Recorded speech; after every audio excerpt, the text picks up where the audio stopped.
तो उस तरीके से ये जो है PMI 632 ये बहुत ही इंपॉर्टेंट आईसी और बहुत सारे फोनों में लगा हुआ होता है। तो इस काउंटिंग करने के लिए सबसे पहले आपको देखना पड़ेगा आईसी का मूल पॉइंट। तो में 250 200 के आसपास भी मिल सकता है, 300 से 800 तक आपको जीआर मिलने वाला है। ओबीपी आईसी का काम होता है ओवर वोल्टेज को प्रोटेक्ट करना। दोस्तों SMTC इंस्टीट्यूट ऑफ टेक्नोलॉजी से फोन सर। दोस्तों आज का जो वीडियो होगा इसमें दोस्तों PMI 632 इस आईसी का पूरा बूट सीक्वेंस आपको बताने वाले, पूरी आईसी का निचोड़ बताने वाले, पूरा आईसी का डिटेल बताने वाले। क्योंकि दोस्तों PMI 632 ये वाले जो आईसी है ना वो बहुत सारे फोनों में लगे हुए हैं, वीवो का फोनों में लगे हुए, रेडमी का फोनों में लगे हुए, सैमसंग का फोनों में लगे हुए, बहुत सारे फोनों में लगे हुए। ये आईसी ज्यादातर क्वालकॉम सीपीयू वाले फोनों में आपको देखने को मिलेगा। बाकी कुछ कुछ ऐसे फोन होते हैं जिसमें कि जैसे कि चार्जिंग ऐसी BQ आईसी होता है, तो ये क्वालकॉम सीपीयू वाले फोन में लगता है। लेकिन बहुत सारा ऐसे फोन होता है वो आईसी मीडियाटेक में भी लगा हुआ रहता है। तो उस तरीके से ये जो है PMI 632 ये बहुत ही इंपॉर्टेंट आईसी और बहुत सारे फोनों में लगा हुआ होता है। तो इसका आज हम आपको पूरा बूट सीक्वेंस बताने वाले, पूरा डाटा सीट बताने वाले, एक एक पॉइंट के बारे में डिटेल जानकारी देने वाले। क्या जीआर मिलेगा, कौन सा पॉइंट कहां से कनेक्ट है, कौन सा पॉइंट खराब होने से क्या दिक्कत आ सकता है, इस आईसी में कौन ऐसा बॉल खराब हो जाएगा जिसमें चार्जिंग एरर का मैसेज आ जाएगा, बैटरी एरर का मैसेज आ जाएगा, टेम्परेचर हाई लो का मैसेज आ जाएगा। ये सारी चीजें आपको इस वीडियो में देखने को मिलेगा। दोस्तों हाँ ये वीडियो लंबा हो सकता है लेकिन पूरी डिटेल जानकारी देने का हम आपको प्रयास करेंगे। दोस्तों ये वीडियो आपके पास, आप इस वीडियो को देख रहे हैं तो दोस्तों इस वीडियो को शेयर करने का प्रयास करेंगे ताकि और भी लोगों के तक ये सब नॉलेज को पहुंच पाए। तो दोस्तों अब चलते हैं हम अपने कंप्यूटर स्क्रीन के ऊपर और हम आपको पूरी डिटेल PMIC 632 के बारे में बताने वाले हैं। तो चलिए अब चलते हैं कंप्यूटर स्क्रीन पे। दोस्तों ये हमारा PMI 632 है, जो कि अगर हम इसको रियल में देखना चाहेंगे तो ये किस तरह दिखेगा दिखाने का हम प्रयास करते हैं थोड़ा सा।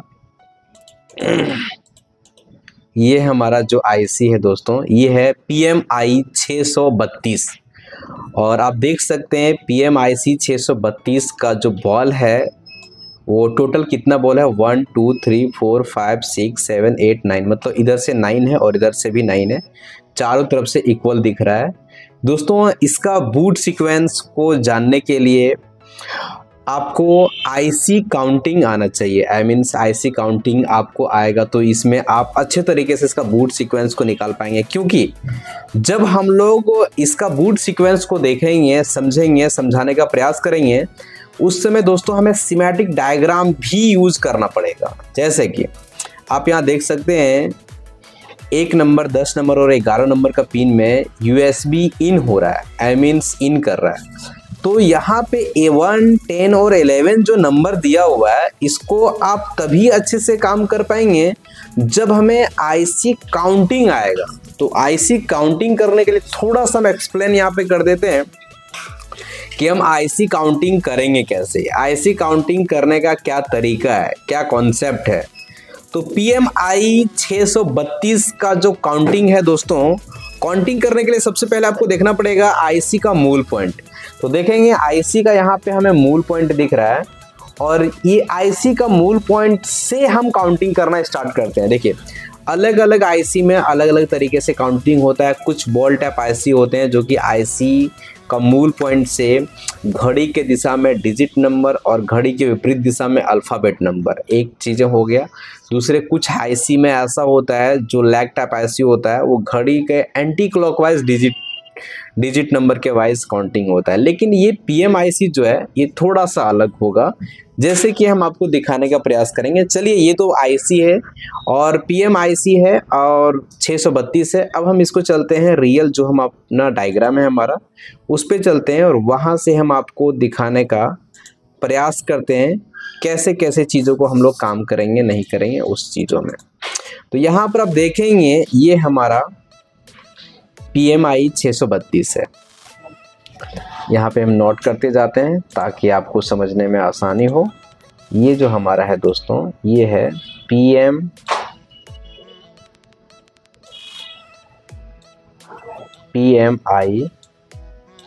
632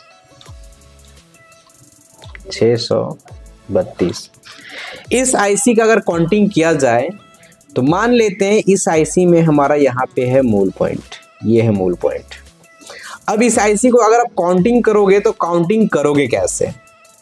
जैसे कि यहाँ पे मूल पॉइंट है तो इसका गिनती थोड़ा अलग चलेगा। 1, यहाँ पे हो जाएगा 2, यहाँ पे हो जाएगा 3, यहाँ पे 4, 5, 6, 7, 8, 9, फिर यहाँ आ जाएगा 10, 11, 12, 13, 14, 15, 16, 17, 18, फिर यहाँ आ जाएगा। मतलब इस तरीके से काउंटिंग चलेगा। जो ये आईसी है इसका काउंटिंग करने का तरीका ऐसा है। यदि मूल पॉइंट यहाँ है तो अगर मूल पॉइंट यहाँ होगा, तो फिर काउंटिंग तरीका यहाँ से करेंगे। अगर मूल पॉइंट यहाँ होगा तो काउंटिंग यहाँ से करेंगे। अगर मूल पॉइंट यहाँ होगा तो काउंटिंग हम यहाँ से करेंगे। तो मानते हैं इस आईसी में जो मूल पॉइंट है हम यहाँ बनाए, इसलिए 1, 2, 3 गिनती करने का शुरुआत यहाँ से कर दी। अब चलिए हम लोग चलते हैं आगे की ओर, इसको मिटा लेते हैं। अब देखिए गिनती हमारा यहाँ से होगा, ये चीज़ें हम कंफर्म कर दिए। अब आगे चलते हैं, इसका डिटेल हम लोग को जाना है, इसका डाटा शीट के बारे में हम लोग को देखना है। तो सबसे पहले इसमें जो वोल्टेज इन होता है वो आता कहाँ से है? वो आता हमारा चार्जिंग जैक से है। तो देखिए ये हमारा चार्जिंग जैक है और चार्जिंग जैक का पॉजिटिव का लाइन है और यहाँ से सीधा सीधा ये वोल्टेज आया और ये हमारा यहाँ आया। मतलब वोल्टेज 1 नंबर पिन और यहाँ पे 10 नंबर का पिन, क्योंकि 9 होगा यहाँ 10 और ये 11, ये हो गया 10 नंबर पिन, ये हो गया 11। मतलब वोल्टेज जो इन हो रहा है वो 1 और 10 और 11 नंबर का पिन में इन हो रहा है। और इस लाइन को हम लोग बोलेंगे वी बस लाइन। इसमें जो वोल्टेज आएगा वो कितने 5 वोल्टेज इन करेगा, 5 से 6 वोल्टेज के आसपास इन करेगा। अगर आप इस लाइन में वोल्टेज को चेक करोगे या इस पॉइंट में अगर वोल्टेज चेक करोगे तो 5 वोल्टेज के आसपास वोल्टेज मिलेगा।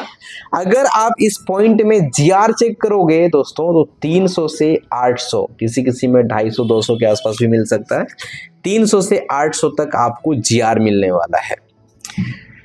अगर आपका वीबस का वोल्टेज जो है वो इसमें भी मिलना चाहिए, यहाँ पर भी मिलना चाहिए और यहाँ पर भी मिलना चाहिए, तीनों में मिलना चाहिए। ऐसा नहीं कि 2 में मिल जाए, ऐसा नहीं 1 में मिल जाए तो काम हो जाएगा, नहीं। हमें जो वोल्टेज मिलना चाहिए वो प्रॉपर वे में तीनों में एक समान मिलना चाहिए। यहाँ पे जो ये कैपेसिटर लगा हुआ है इसमें कैपेसिटर भी मिल सकता है, डायोड भी मिल सकता है। हाँ दोस्तों यहाँ पर एक OVP IC भी लगा हुआ रहता है। चलो यहाँ पर आपको एक OVP IC भी लगा हुआ मिलेगा। OVP IC का काम होता है ओवर वोल्टेज को प्रोटेक्ट करना।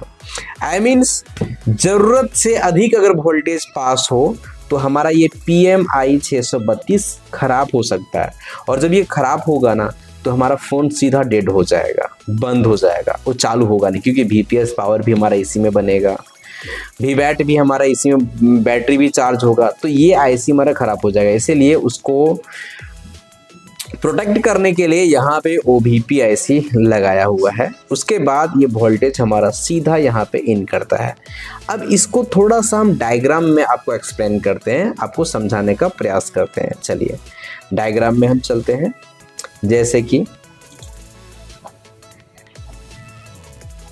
इसको हम मिटा लेते हैं इरेजर से।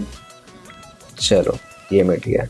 अब डायग्राम में जब हम आ गए तो डायग्राम अब चार्जिंग सेक्शन का खोलोगे कैसे, थोड़ा सा अगर आप डायग्राम चलाने के लिए जानते हो तो भी ठीक है, नहीं भी जानते हो तो थोड़ा यहाँ पे समझाने का प्रयास करेंगे, सिखाने का प्रयास करेंगे।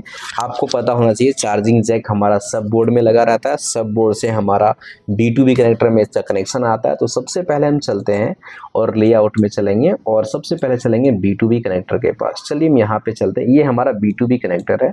डबल क्लिक किए, डबल क्लिक करने के बाद स्कीमेटिक में जाएंगे और यहाँ जाने के बाद यहाँ पे पेस्ट कर देंगे और यहाँ पे क्लिक कर देंगे। अब यहाँ सबसे पहले जो हमको देखना है वो क्या देखना है, हमको यहाँ पर देखना है VBus का लाइन। तो देख सकते हैं ये है VBus का लाइन। तो VBus मतलब ये से निकला और एक टेस्ट पॉइंट में गया होगा वोल्टेज, वहाँ से ये आगे जा रहा है। इसको नेक्स्ट करते हैं, नेक्स्ट करते हैं और नेक्स्ट करते हुए यहाँ पे आ गए। आप देख सकते हैं VBus का लाइन में एक IC लगा हुआ है और इस IC को खोलेंगे OVP IC। ये जो OBP IC है दोस्तों, इसमें 3 ठो बॉल में वोल्टेज इन कर रहा है और 3 बॉल से वोल्टेज आउट कर रहा है, मतलब हमारा चार्जिंग IC के पास जा रहा है, मतलब PMI 632 के पास इन कर रहा है। अब यहाँ पे हम जब जाएंगे तो यहाँ पे डबल क्लिक करेंगे और ये नेक्स्ट और नेक्स्ट किए। ये करने के बाद देखो हम पहुँच गए PMI 632, PMI 632 मतलब चार्जर IC के पास पहुँच गए। अब यहाँ से हमें चेक करना है, वो ये चेक करना है, जैसे कि देखो ये है हमारा PMI 632, यहाँ देख सकते हैं आपको मॉडल नंबर लिखा हुआ है, ये आपको देखना बहुत ज़रूरी है। उसके बाद अब चलते हैं हम लोग आगे की ओर। जो हमारा वोल्टेज जो इन हो रहा है आप देख सकते हैं 1 नंबर, 10 नंबर और 11 नंबर, मतलब इस IC के अंदर जो वोल्टेज इन हो रहा है वो 1, 10 और 11। अगर इसी चीज़ों को हम हार्डवेयर में देखते हैं दोस्तों, हार्डवेयर एक बच्चा का काम है, वो कोई भी उसको चला सकता है, लेकिन हार्डवेयर से डिटेल जानकारी मिल जाए ये ज़रूरी नहीं है। आपको डिटेल जानकारी चाहिए तो उसके लिए आपको सिमेटिक आना चाहिए, उसका बीट मैप आना चाहिए, डाटा शीट निकालना आना चाहिए, हर एक बॉल का डिटेल जानकारी होना चाहिए। देखो बहुत सारा भाई ऐसा होता है कि हम IC, चलो हमारा वोल्टेज जो हमारा जो चार्जिंग IC वो खराब है, चार्जिंग IC खराब है तो क्या किया, रिवॉल्व करेगा, रिवॉल्व करके उसको फिक्स करेगा, रिवॉल्व करने से नहीं हुआ तो क्या करेगा, वो मार्केट से नया खरीदेगा फिर नया डालेगा, लेकिन कि उसके बाद भी नहीं काम किया तो फिर वहाँ पे फेल हो जाता है, वहाँ पे वो काम को नहीं कर पाता है। क्यों नहीं कर पाता है? क्योंकि उसको डाटा निकालना नहीं आता है, उस IC का हर एक बॉल का डिटेल निकालना नहीं आता है। अगर उसको डिटेल निकालना आ जाएगा ना, उससे में उसको समझ में आ जाएगा कि अगर हम IC चेंज भी कर दिए तब भी नहीं काम कर रहा है, तो आखिर कौन सा लाइन है जो ब्रेक है, कौन सा लाइन वर्क नहीं कर रहा है, किसमें क्या GR आना चाहिए जो नहीं मिल रहा है। इसलिए दोस्तों आज के टाइम में अगर आप मोबाइल रिपेयरिंग का काम करते हो ना, तो सिमेटिक डायग्राम बहुत ज़्यादा इम्पोर्टेंट है। पहले का फ़ोनों में काम हो गया सो हो गया, अभी का फ़ोनों में आपको बहुत इम्पोर्टेंट है, इस पे काम करना पड़ेगा। तो चलिए देखिए यहाँ पर जो हमारा 1, 10 और 11, इसी को हम चलते हैं हार्डवेयर में। बहुत सारा भाई हार्डवेयर में चेक कर लेता है, तो हार्डवेयर में डिटेल नहीं रहता है। देखो आप देखेंगे जो चीज़ हम सिमेटिक में दिखाएं वो हार्डवेयर में आपको दिखाते हैं, तो बिल्कुल आराम से इस वीडियो को बनाएंगे ताकि आपको पूरा स्टेप बाय स्टेप समझे। दोस्तों अगर आप समझना चाहते हो ना तभी ये पूरा वीडियो को देखना, नहीं तो इस वीडियो को स्किप कर दो, छोड़ दो, देखने से कोई बेनिफिट नहीं है। आप स्किप करके देखोगे तो फिर वहाँ पे मज़ा नहीं आएगा। आपको पूरी डिटेल जानकारी के लिए पूरा स्टेप बाय स्टेप देखना ही पड़ेगा। देखो यहाँ पे वीवर्स का जो पॉइंट है, यहाँ से जैसे वोल्टेज निकला हमारा वैसे सीधा की ओर आ रहा है, और ये देख सकते हैं यहाँ पे वीवर्स लिखा हुआ है और ये चला गया। ये देखो अपना OBP IC है, OBP IC है, और ये OBP IC हमारा है। यहाँ से वोल्टेज निकला, ओवर वोल्टेज प्रोटेक्शन से जो वोल्टेज निकला वो सीधा आया और यहाँ पे आप देखो ये PM IC है और ये 1 नंबर का बॉल है। कितने नंबर का बॉल है? 1 नंबर का बॉल है। और यहाँ पर आप देखते हैं तो सिर्फ और सिर्फ हार्डवेयर में 1 ही नंबर का बॉल में कनेक्शन दिखाया है। क्या 10 में दिखाया है? क्या 11 में दिखाया? नहीं दिखाया। लेकिन ये इंपॉर्टेंट है, ये जानकारी आपको चाहिए। इसमें जितना वोल्टेज आएगा उतना वोल्टेज इसमें भी आना चाहिए, इसमें भी उतना वोल्टेज आना चाहिए, तभी आपका परफेक्ट तरीके से वर्क करेगा, IC चलेगा। चलो ये हमने चेक कर लिया कि हमारा जो वोल्टेज है वो हमारा इसमें और इसमें और इसमें, ये तीनों में मिलना चाहिए। ये हमारा हो गया V-बस का लाइन। क्या हो गया? ये V-बस का लाइन हो गया। अब यहाँ पर थोड़ा सा ध्यान देंगे दोस्तों, इसके जस्ट नीचे 1, 2, 3 ये वाले जो है, ये जो है तीनों, ये किसके लिए है? ये लाइन क्या काम कर रहा है? तो दोस्तों ये तीनों जो लाइन है ना, ये है MID का लाइन। ये तीनों MID का लाइन, यहाँ पे घेरावा में ये 6 दिया गया है, ये मिस्टेक है। आप अगर इसको नोट करेंगे तो ध्यान दीजिएगा, ये जो है ये हमारा तीनों जो है, ये तीनों यहाँ से निकलेगा और यहाँ पे एक कैप लगेगा, यहाँ पे एक कैपेसिटर लगेगा इस तरह से, ठीक है। और ये है वो ग्राउंड हो जाएगा, मतलब कैपेसिटर एक मेन लाइन MI, ये 3 को बॉल से टच रहेगा, ठीक है। और ये हमारा ग्राउंड हो गया, ये ग्राउंड हो गया, यहाँ पे कैपेसिटर लगा और इसको कहेंगे MID। क्या कहेंगे? MID। ये हो गया दोस्तों MID, MID, ये हो गया MID। MID का जो लाइन होता है वो क्यों होता है, इसको थोड़ा हम समझ लेते हैं। MID का जो लाइन होता है दोस्तों, ये डिनोट करता है कि हमारे चार्जिंग IC में जो वोल्टेज इन किया, क्या प्रॉपर वेव में इन किया, वर्किंग कर रहा है। ध्यान दीजिएगा, यहाँ पे 3 बॉल है और यहाँ पे ये 2 बॉल है। ये दोनों जो बॉल है दोस्तों, ये भी है हमारा MID का लाइन, MID का लाइन, MID, ठीक है। इसको कट करो, ये लाइन गड़बड़ है ना। ये दोनों लाइन हमारा MID है और ये तीनों MID के लिए है। अगर आप इसमें चेक करोगे वोल्टेज तो आपको 5 से 6 वोल्टेज के आसपास मिलेगा। अगर 5 से 6 वोल्टेज मिलता है तो आपको समझना है कि हमारा चार्जिंग IC में वोल्टेज अच्छे तरीके से इन हो रहा है और हमारा वो वर्क करेगा। चार्जिंग IC में वोल्टेज इनपुट बढ़िया तरीके से हो चुका है। उसके बाद आगे चलते हैं। अब देखेंगे दोस्तों, यहाँ पे जो ये 3 ठो हमारा बॉल है, ये तीनों जो बॉल है दोस्तों, ये वोल्टेज को स्विच करेगा। यहां से वोल्टेज को स्विच करेगा VPH पावर के लिए, जो हमारा चार्जिंग IC के पास बक कॉइल लगा हुआ होता है। और जैसे यहां से स्विच करेगा ना, जैसे यहां से स्विच करेगा, यहाँ पे कैपेसिटर वगैरह लगा हुआ रहेगा। कैपेसिटर होते हुए सीधा आ जाएगा ये कॉइल के पास VPH पावर के लिए, ये कॉइल के पास आ जाएगा और हमारा VPH पावर यहाँ से बनना स्टार्ट होगा।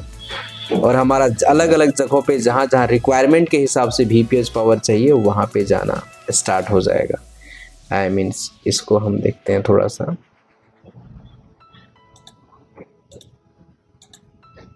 चलिए देखिए, ये हमारा स्विचिंग का लाइन है और यहाँ पे हमें VPH पावर इनपुट चाहिए। चलिए इसको थोड़ा सा हम डायग्राम में देख लेते हैं और डायग्राम में देखने के बाद हम आप समझते हुए आगे चलेंगे।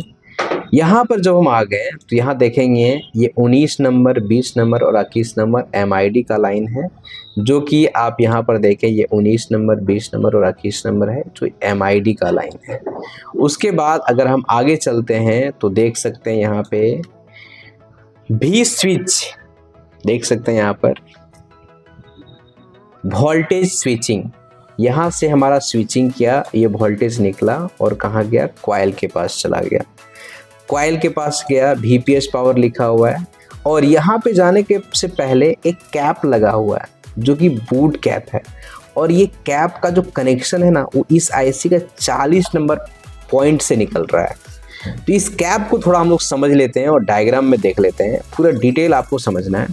देखो यहाँ पे एक कैप लगा हुआ है, कैप में 40 नंबर का जो बॉल है वहां से हमारा कैप में वोल्टेज जा रहा है। और ये जो बूट कैप है दोस्तों, ये बूट कैप है, इस कैप बहुत इंपॉर्टेंट है। अगर हमारा बूट कैप निकल जाता है तो फोन चालू ही नहीं होगा। ये बूट कैप बहुत इंपॉर्टेंट कैप है, ये कैप हमारा नहीं निकलना चाहिए। अगर ये मिसिंग हो जाता है तो हमारा फ़ोन चालू नहीं होगा। ये बूट कैप में आपको क्या देखने को मिलेगा, ध्यान से समझेंगे। इस बूट कैप में आपको ये देखने को मिलेगा, अगर आपको यहाँ पे 4 वोल्टेज मिल रहा है ना, अगर बूट कैप का ये वाले छोरा में यहाँ 4 वोल्टेज मिल रहा है ना, तो यहाँ पे आपको 8 वोल्टेज मिलेगा, मतलब डबल।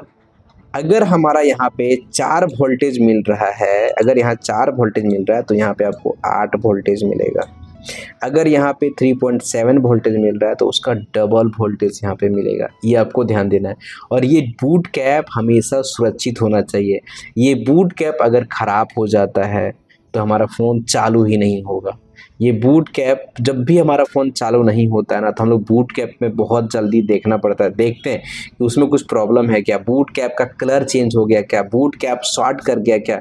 ये सारे चीज़ों को आपको देखना होता है। बूट कैप पे बहुत ज़्यादा ध्यान देना होता है। अगर बूट कैप पे आप ध्यान नहीं देंगे तो बहुत सारे फ़ोन का सोल्यूशन नहीं हो पाता है। चलिए चलते हैं आगे की ओर। देखिए ये बूट कैप कब तक हम आपको बताएं। ये हमारा बूट कैप है जो कि हमारा मदरबोर्ड में लगा हुआ है। कहाँ लगा हुआ है उसको देखने के लिए यहाँ डबल क्लिक करोगे। डबल क्लिक करने के बाद लेआउट में जाओगे और यहाँ पे जाने के बाद ये रहा और ये रहा, और बूट कैप ये हमारा है, जो कि अगर हार्डवेयर में देखने का प्रयास करोगे तो बूट कैप हमारा, बूट कैप जो है वो देख सकते हैं यहाँ पे, ये हमारा बूट कैप है। मतलब बूट कैप का एक पैर हमारा लगा हुआ है जो VPH पावर है, और दूसरा पैर जो है वो IC का बॉल से कनेक्टेड है, जो कि आपको हार्डवेयर में नहीं दिखाता है। उसके बाद चलते हैं आगे की ओर। ये हमारा 28 नंबर, 29 नंबर और 30 नंबर, 28, 29, 30, जो कि आपको डायग्राम में दिखाने का प्रयास करेंगे। 28, 29, 30 जो नंबर है वो दोस्तों हमारा स्विचिंग का लाइन है। उसके बाद चलेंगे आगे की ओर। देख सकते हैं ये जो पॉइंट आपको दिख रहा है दोस्तों, इस कलर का जो पॉइंट आपको दिख रहा है इसे कहते हैं GND, ग्राउंड, GND, ये माइनस का पॉइंट है। और इस कलर में जो दिख रहा है दोस्तों ये है NC। अगर जो आपको इस प्रकार का दिख रहा है इसको आप क्या समझोगे, इसको समझोगे आप NC। ये हमारा है दोस्तों NC, नॉट कनेक्टेड। अगर ये खराब भी हो जाता है तो कोई दिक्कत नहीं, चलेगा, ध्यान रखिएगा इस बात को। आगे चलते हैं दोस्तों। ये जो हमारा है ये VPS पावर इन कर रहा है हमारा चार्जिंग IC में, और जैसे ही इन करेगा वैसे तब उसके बाद हमारा VBAT वोल्टेज बनना स्टार्ट हो जाता है। आपको ध्यान यहाँ पे ये रखना पड़ता है, ये जो VBAT वोल्टेज है ना, इस पे आपको ये समझना है कि बहुत सारे ऐसे CPU होते हैं जिसमें उसका वर्किंग ऐसा होता है जो कि VBAT वोल्टेज सभी फ़ोनों में बैटरी कनेक्टर में तभी बनता है जब हम बैटरी को कनेक्ट करते हैं। मतलब आपको यहाँ पे एक चीज़ ध्यान देना है, जैसे कि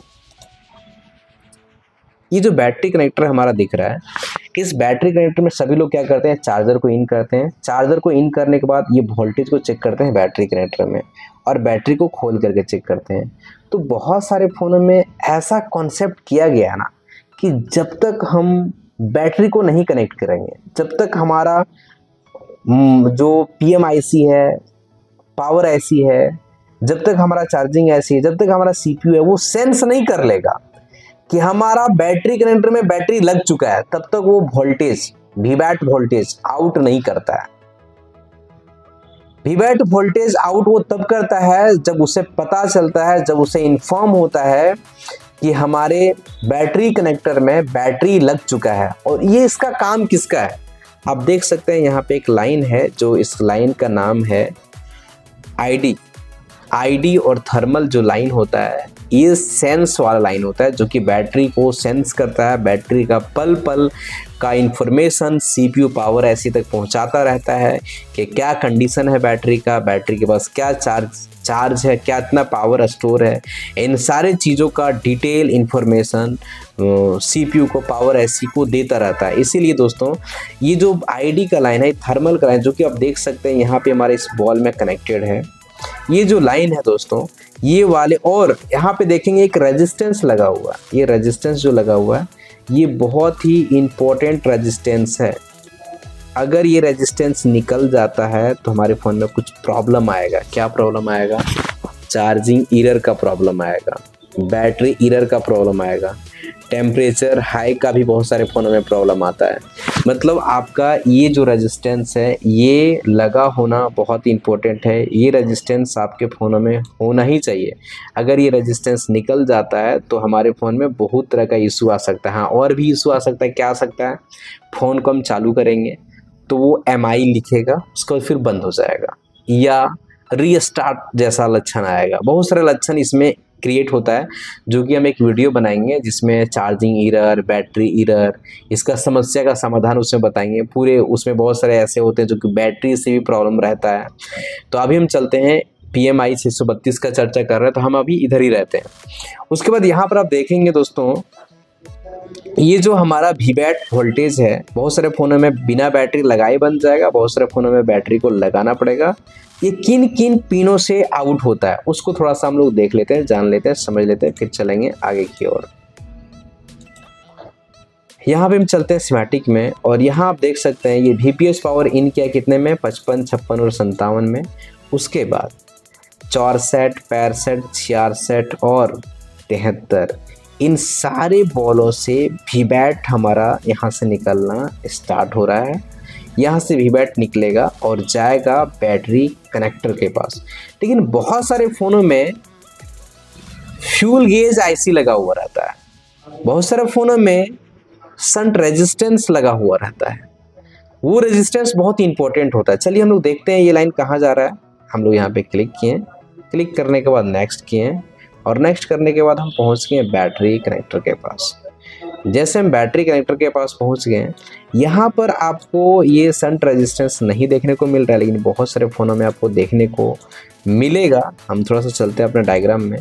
जैसे ये वोल्टेज यहाँ से निकलना स्टार्ट करता है, ये जो शंट रेजिस्टेंस जो लगा हुआ रहता है, इसको कोड रेजिस्टेंस भी बोलते हैं, बहुत लोग फ्यूज भी बोलते हैं, है ना। लेकिन ये जो रेजिस्टेंस होता है ये सीरीज में लगा होता है। इस रेजिस्टेंस को अगर हम निकाल देते हैं तो काम नहीं होता है, चार्जिंग एरर, फेक चार्जिंग या फिर बहुत तरह का एरर लिखने लगता है। आप इसको जम्पर कर दोगे, बाईपास कर दोगे, तब भी आपको कुछ ना कुछ समस्याएं आता है, अच्छे तरीके से आपका फ़ोन चार्ज नहीं हो पाता है। इसको थोड़ा सा हम लोग एक्सप्लेन करते हैं बीट मैप से भी, ताकि वहाँ से और डीप में आपको समझ में आए। जैसे कि देख सकते हैं ये हमारा चार्जिंग आईसी है, और चार्जिंग आईसी का जो हमारा अब देख सकते हैं यहाँ पे ये हमारा वीबैट का लाइन है, जो कि हम लोग यहाँ पे देखने का प्रयास करेंगे थोड़ा सा। ये जो है हमारा वीपीएस पावर का लाइन है, और जस्ट उसके नीचे अगर हम आते हैं तो ये वीबैट का है, जो कि वीबैट का किन किन लाइनों से निकल रहा है, 1 2 3 4 5 बॉलों से हमारा वीबैट वोल्टेज का सप्लाई हो रहा है। जैसे कि आप यहाँ पर देख सकते हैं। थोड़ा सा हम इसको बैक करते हैं।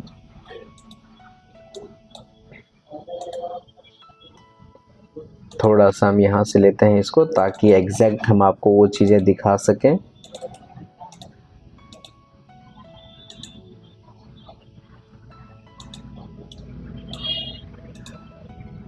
ये हमारा वीबैट 1 2 3 4 कितने पॉइंटों से निकल रहा है, 4 पॉइंटों से निकल रहा है।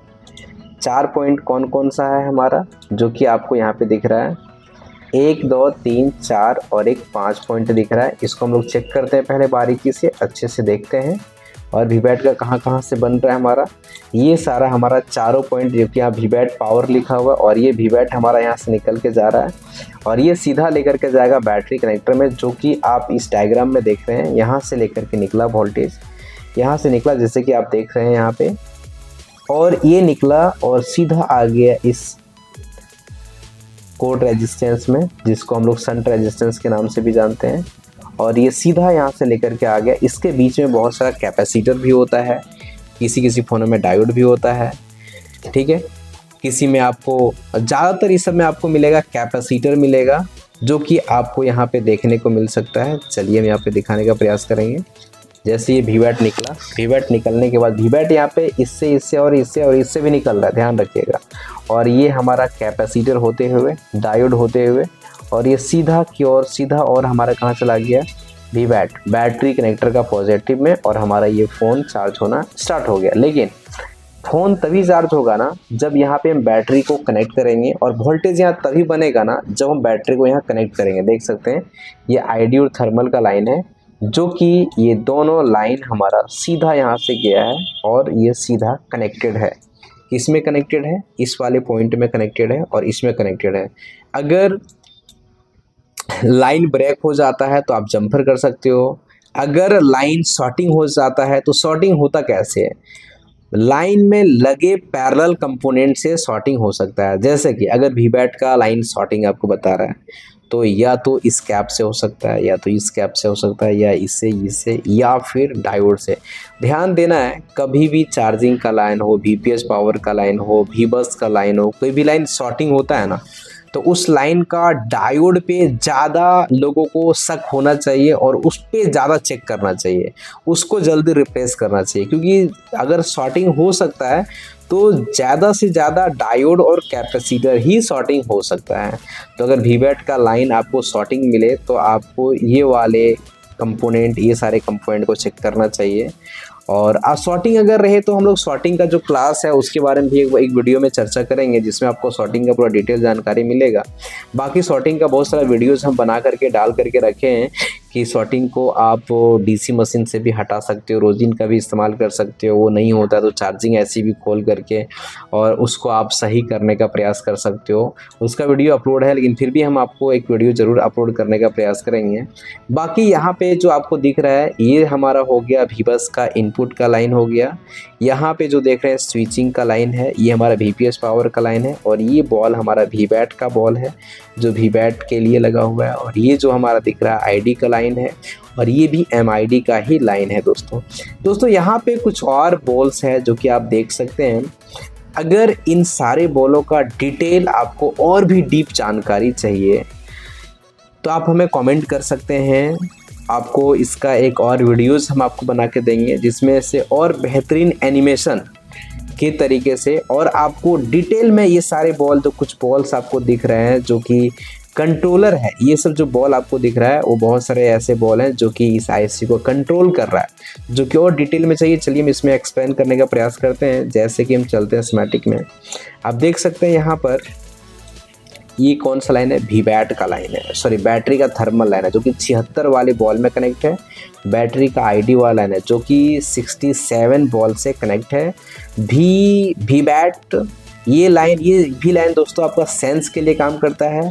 और यूएसबी डीपी और यूएसबी डीएम ये जो लाइन है दोस्तों ये हमारा फ़ोन को फास्ट चार्ज करने के लिए काम करता है। बहुत सारे फ़ोनों में आपको चार्जिंग सेक्शन का हम क्लास देंगे, उसमें आपको दो कॉन्सेप्ट देंगे। एक देंगे कि जिसमें आपको डीपी और डीएम का कनेक्शन होता है जो कि उसका कनेक्शन चार्जिंग आईसी में भी होगा और उसका कनेक्शन सीपीयू में भी होगा। और कुछ ऐसे फ़ोन होंगे जिसमें डीपी और डीएम का कनेक्शन सीधा सीपीयू में होगा, चार्जिंग आईसी में नहीं होगा। तो जिस फ़ोनों में चार्जिंग आईसी में कनेक्शन दिया हुआ है मतलब उस फ़ोन में फ्लैश चार्जिंग का कॉन्सेप्ट है। और उस फ़ोन में अगर डीपी डीएम का ट्रैक कट जाता है तो हमारा सॉफ्टवेयर का काम तो नहीं होगा, साथ में हमारा फ़ोन स्लो चार्ज होगा या चार्जिंग एरर का भी मैसेज आ सकता है, टेम्परेचर का भी मैसेज आ सकता है, ये सारे मैसेज आता है। तो बहुत सारे फ़ोनों में जैसे कि आप इसमें PMI 632 में आप देख रहे हैं चार्जिंग आईसी में डीपी और डीएम का कनेक्शन गया हुआ है। तो कौन सा बॉलों में गया है, कैसे हम ट्रैक चेक करेंगे और डिटेल आपको जानकारी चाहिए। दोस्तों हम वीडियो जो बनाते हैं वो आपका कमेंट के अकॉर्डिंग ही बनाते हैं। आपको ये वीडियो हम बना करके दे रहे हैं, उसके बाद इससे और डिटेल कुछ जानकारी चाहिए तो वो भी आप कमेंट कर सकते हैं, हम ज़रूर वीडियो बनाने का प्रयास करेंगे। बाकी अगर आपको स्कीमेटिक डायग्राम चलाना आता है तो यहाँ से भी आप उसका डिटेल निकाल सकते हो। जैसे कि आपको यहाँ पे 49 और 58 वाले जो बॉल है वो हमारा डीपी डीएम के लिए काम कर रहा है। और आईडी का जो लाइन है वो हमारा 46 वाले पिन में काम कर रहा है, जो कि ये हम आपको जो डायग्राम में आपको बताए थे उसका डिटेल दिए। बाकी डायग्राम में देख सकते हैं कुछ जो बॉल है जिसका डिटेल्स लाइन हम नहीं डिनोट किए हैं। अगर उसका भी डिटेल्स चाहिए तो कमेंट्स आप करेंगे तो उसका हम डिटेल लाने का ज़रूर प्रयास करेंगे। बाकी आपको एक बार फिर से हम शॉर्ट फॉर्म में बताने का प्रयास करते हैं। अगर आप जैसे कि यहाँ पे देख रहे हैं ये आईसी हमारा है, अगर आप इस आईसी का बॉल को चेक करना चाहते हो ना तो ये सब में आप GR को ले सकते हो, ये सब में आप GR को ले सकते हो। अगर आप GR लोगे ना तो इस वाली लाइन में आपको 300 से 800 का GR मिलेगा, इसमें भी 300 से 800 का GR मिलेगा, इसमें भी 300 से 800 GR मिलेगा, इसमें आपको 450 300 350 के आसपास GR मिलेगा।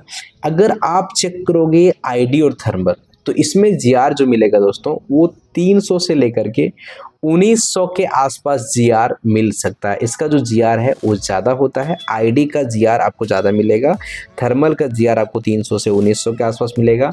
अगर आप डीपी और डीएम का भी GR चेक करेंगे तो उसका भी 300 से 1900 के आसपास GR मिलेगा।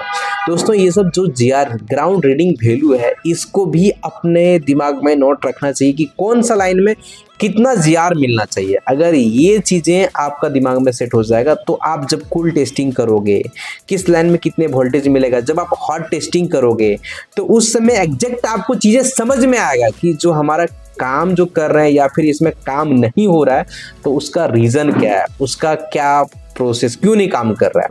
तो हम आपको और अगला जो एनिमेशन बनाएंगे उसमें सभी में हम ये डिनोट करने का प्रयास करेंगे कि किसका कितना GR होगा, किसका कितना वोल्टेज होगा और इसका डेप्थ में जाने का प्रयास करेंगे। दोस्तों ये जो वीडियो है इसको यहीं पे हम समाप्त करते हैं। इस वीडियो में हम ये बताने का प्रयास किए कि PMI 632 का जो हमारा IC है उसमें VBus इन कौन कौन सा बॉल में करता है, उसमें MID का बॉल कौन कौन सा है, इसमें स्विचिंग का बॉल कौन कौन सा है, इसमें बूट कैप का कौन सा बॉल है, इसमें VPS पावर किस में इन कर रहा है, इसमें VBAT का बॉल कौन कौन सा है, इसमें ID का बॉल कौन सा है। इतने सारे पॉइंटों का डिटेल हम बताने का प्रयास किए। फिर से हम बताना चाहेंगे, अगर इसमें ID और थर्मल का बॉल खराब हो जाता है या लाइन ब्रेक हो जाता है तो जो समस्या आपके पास आता है ना, चार्जिंग एरर का समस्या आता है ना, ये सारे समस्या वहाँ से भी आता है। तो एक बार वहाँ भी चेक करें, ये समस्या और भी बहुत सारी जगहों से आता है। अगर इसका डिटेल जानकारी चाहिए तो कमेंट करें।